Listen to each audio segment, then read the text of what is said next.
അഭിനവന്റെ ചെരുപ്പും വേഷവും കണ്ടിട്ടാണ് അവനെ അവിടെ നിന്ന് സെക്യൂരിറ്റി ഇറക്കി വിടാൻ ഒരുങ്ങിയത്. അഭിനവന് ഹോട്ടലിന്റെ ഉള്ളിലേക്ക് കയറിയേ പറ്റൂ. പക്ഷെ അവന്റെ വേഷവിധാനം കണ്ട് അവനെ അവർ അകത്തേക്ക് കയറ്റി വിട്ടില്ല. ഞാൻ ഈ ഹോട്ടലിന്റെ ഓണർ വിക്രമിനെ കാണാൻ വന്നതാണ്. എന്താ പറഞ്ഞേ? വിക്രം സാറിനെ കാണാവുന്നതാണോ? നിന്നെ പോലത്തെ ലോക്കൽസിനെ കൊണ്ട് വിക്രം സാർ ബാത്റൂം പോലും കഴിയിക്കില്ല.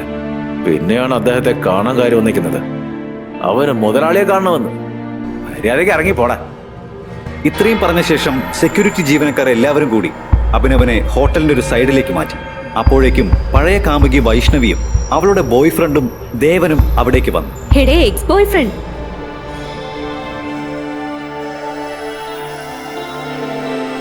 ഭിക്ഷക്കാരൻ ഇങ്ങനെ അപമാനിക്കല്ലേ? കുറെ നാളെ ഭക്ഷണം പോലും കഴിച്ചിട്ടുണ്ടാവില്ല.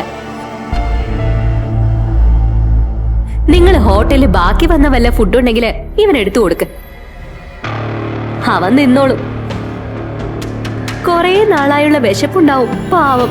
കുറച്ചു നാളുകൾക്ക് മുമ്പ് അഭിനവ് അവന്റെ ജീവന തുല്യം സ്നേഹിച്ച പെണ്ണാണ് ഇപ്പോൾ മുന്നിൽ വന്ന് നിന്ന് ഇങ്ങനെ നികൃഷ്ടമായി അപമാനിക്കുന്നത്. എനിക്ക് ആദ്യം വിശ്വാസം തോന്നിയില്ല ഈ പിച്ചക്കാരൻ നിന്റെ പഴയ ബോയ് ഫ്രണ്ട് ആയിരുന്നു എന്ന് പറഞ്ഞത്. അവരുടെ ഈ കളിയാക്കൽ കേട്ട് അഭിനവന് കൂടുതൽ ദേഷ്യം വന്നു. അന്ന് ചില ഗുണ്ടകൾ വന്ന് നിന്റെ ഭാര്യയെ ചീത്ത വിളിച്ചപ്പോ നിന്റെ വായിൽ നിന്നൊരു ശബ്ദം പോലും പുറത്തു വന്നില്ലല്ലോ. ഇന്നിപ്പോ ദേ ഇതും. ആ ഫോൺ എനിക്ക് എത്ര ഇമ്പോർട്ടന്റ് ആണെന്നോ നിനക്ക് എന്തെങ്കിലും ഐഡിയ ഉണ്ടോ? യു നോ വാട്ട്, നിന്നെ പോലെ ഒരുത്തനെ കെട്ടിയതിൽ എനിക്ക് നാണക്കേട് തോന്നുന്നു. എന്റെ അച്ഛൻ വിചാരിച്ചിരുന്നെങ്കിൽ ഏതെങ്കിലും ഫിലിം സ്റ്റാറുമായി വരെ എന്റെ കല്യാണം നടത്തുവാൻ പറ്റുമായിരുന്നു.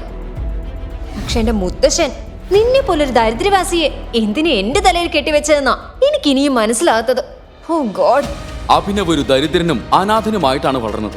എന്നാൽ ഒരു പ്രത്യേക സാഹചര്യത്തിൽ പണക്കാരിയായ അനന്യയെ അവന് വിവാഹം ചെയ്യേണ്ടി വന്നു. അനന്യയുടെ ഭാരിച്ച ചെലവുകളൊക്കെ നോക്കി അവളെ സന്തോഷിപ്പിക്കാനുള്ള കഴിവോ പണമോ അവന്റെ കയ്യിലില്ലായിരുന്നു.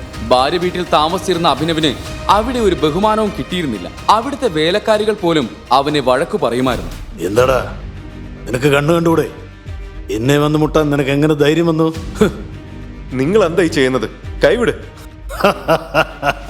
മോനെ, നിനക്കറിയില്ല നീ ആരുടെ ദേഹത്താണ് കൈവച്ചതെന്നും. രാജുബായുടെ പേര് കേട്ടിട്ടില്ലേ നീ? ബായി 2 തട്ട് തട്ടിയാൽ നീ ഇഴഞ്ഞിഴഞ്ഞ് വീട്ടിൽ പോകേണ്ടി വരും. മനസ്സിലായോ? ഇത് മറ്റേ വീട്ടിലെ അവനല്ലേ? മറ്റേ സുന്ദരിയായ ഭാര്യയും പോങ്ങൻ ഭർത്താവുമുള്ള വീട്ടിലെ. നമുക്കൊരു കാര്യം ചെയ്യാം, ഇവനെ അങ്ങ് കിഡ്നാപ്പ് ചെയ്യാം. എന്നിട്ട് ഭാര്യയെ കൂടി നമ്മുടെ താവളത്തിൽ വിളിക്കാം. രാത്രി മൊത്തം അടിപൊളി പാർട്ടി കൂടാം. അഭിനവിന്റെ ഫോൺ വീണ്ടും റിങ് ചെയ്യാൻ തുടങ്ങി. റിങ് ചെയ്യുന്നത് കണ്ട രാജുഭായ് അവന്റെ കയ്യിൽ നിന്നും ഫോൺ പിടിച്ചു വാങ്ങി. ഫോൺ താ, ഒരു കാരണവശാൽ ആ കോൾ എടുക്കരുത്. സ്റ്റെപ്പിന്റെ കോളാണോ? പറഞ്ഞില്ലേ രാജുബായി നിന്നെ കൊണ്ടേ പോകും. ഞാനും കൂടി ഒന്ന് കേൾക്കട്ടെ നിന്റെ സ്റ്റെപ്പിന്റെ മധുര ശബ്ദം. എന്താ അവളുടെ പേര്? അനന്യ. അഭിനവ് എഴുന്നേറ്റ് പുറത്തേക്ക് നടക്കാൻ തുടങ്ങി. അത് കണ്ട് ശാർമിളയുടെ ദേഷ്യം വീണ്ടും വർദ്ധിച്ചു. അവൾ അഭിനവിന്റെ പുറകിൽ നിന്ന് വിളിച്ചു പറഞ്ഞു, കണ്ടില്ലേ ഇവന്റെ ഓവർ കോൺഫിഡൻസ്? പോക്കറ്റില് 10 രൂപയില്ല, എന്നിട്ടും അവന്റെ നടത്തം കണ്ട കാട്ടിലെ ടൈഗർ ആണെന്നാ വിചാരം. രാജീവ്, ഇവനെ പോലെ ഒരു ദരിദ്രവാസിയെ ആരെങ്കിലും ജോലിക്ക് എടുക്കുമെന്ന് നിങ്ങൾക്ക് തോന്നുന്നുണ്ടോ? എന്ത് ധൈര്യത്തിലാണ് നീ ഇവിടേക്ക് വന്നത്? സെക്യൂരിറ്റി, ഈ ദരിദ്രവാസിയെ ഒരു കാരണവശാലും അകത്തേക്ക് കടത്തിവിടരുത്. വിക്രം സാറിനെ ശല്യം ചെയ്യാൻ വേണ്ടി മാത്രമാണ് ഇവൻ ഇവിടേക്ക് വന്നത്. എടാ, ഞാൻ നിനക്കൊരു അഡ്വൈസ് തരാം. നീ ഒരു ദരിദ്രവാസിയാണെന്ന കാര്യം ആദ്യം നീ അക്സെപ്റ്റ് ചെയ്യണം. എന്നിട്ട് അതനുസരിച്ച് ജീവിക്കാൻ പഠിക്കണം. ചെക്കോ? നിനക്കറിയാമോ ഈ ബാങ്കിൽ വലിയ തുക മാത്രമേ ചെക്കിലൂടെ പിൻവലിക്കാൻ കഴിയൂ. എനിക്ക് പിൻവലിക്കാനുള്ള പണം വളരെ വലുതാണ്. അതുകൊണ്ടാണ് ഞാൻ ഇവിടെ വന്നത്. അതുകൊണ്ട് തന്നെയാണ് എനിക്ക് മാനേജറെ കാണേണ്ടത്. അതിന്റെ ആവശ്യമൊന്നുമില്ല. ആ ചെക്കിങ് തന്നെ. ഹരീഷ് ചെക്ക് നോക്കുക പോലും ചെയ്യാതെ അഭിനവിന്റെയും മറ്റാളുകളുടെയും മുന്നിൽ വെച്ച് കീറിക്കളഞ്ഞു. നിനക്കെന്താ ഭ്രാന്താണോ? നീ എന്താ ഈ ചെയ്തത്? സെക്യൂരിറ്റി, ഇവൻ ഇവിടുന്ന് പുറത്താക്ക്. വ്യാജ ചെക്കുമായി ബാങ്കിൽ വരാൻ നിനക്കെങ്ങനെ ധൈര്യം വന്നു? ബാങ്കർമാർ വിട്ടികളാണെന്ന് നീ കരുതുന്നുണ്ടോ? ഞാൻ പോലീസിനെ വിളിച്ച് നിന്നെ അകത്തിടും. ഇവനെ കൊണ്ടുപോ. ഈ അവസ്ഥയിൽ അഭിനവിനെ കണ്ട് ഹരീഷും ബാക്കിയുള്ളവരും വളരെയധികം സന്തോഷിച്ചു. അഭിനവ് കുറച്ചുനേരം മിണ്ടാതിരുന്നു. ഇവൻ എവിടെ വരെ പോകുമെന്ന് അവൻ അറിയണമായിരുന്നു. അപ്പോഴേക്കും റോഷ്നിയുടെ അടുത്തേക്ക് വന്ന് അവൻ പറഞ്ഞു, നിന്റെ സൗന്ദര്യം കണ്ടാൽ അറിയാം നീ ഏതോ നല്ല കുടുംബത്തിൽ നിന്നുള്ളതാണെന്ന്.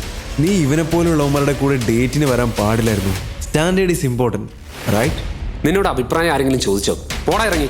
നീ എൻ്റെ കൂടെ വാ. ട്രസ്റ്റ് മീ, നിനക്ക് ഒരു പ്രശ്നം ഉണ്ടാകില്ല.